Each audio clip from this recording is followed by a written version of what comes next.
Well, I think the conference has been really fantastic so far, super informative on the two main topics of discussion. The issue of split roll for property taxes and rent control, both of which there's great reasons to be very wary of. Specifically for the split roll issue, most people do not realize that ultimately when you make a change to the way that taxes are calculated on businesses, that you burden businesses with taxing consumers. So all they do is pass those expenses through to average Joe on the street. So everybody's costs go up when business costs go up.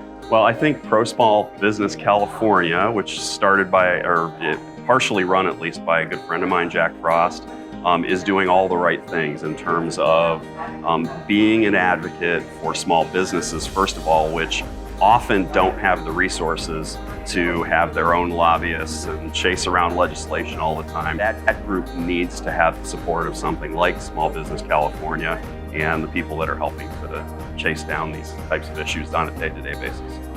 Well, I think if there's any kind of solution that comes out of the conference itself, it will be a couple of different things. One is the resolve to pay close attention to what's happening in the legislature that affects small businesses. So I think that's the number one, and paying the proper attention to those types of issues.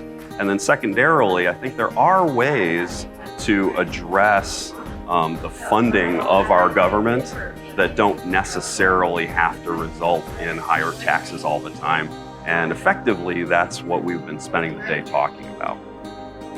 Just in closing, I'd like to say thank you to everybody who sponsored the conference today. It's been really, really informative, interesting, and we all have to make sure that we're paying attention.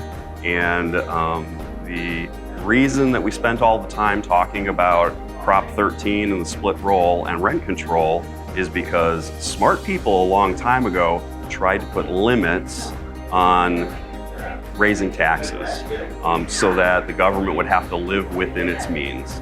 And each time we take on changes to Prop 13 or rent control or any number of other issues, all we're doing is making it easier to raise our taxes and raising the cost of living in California. None of us want that.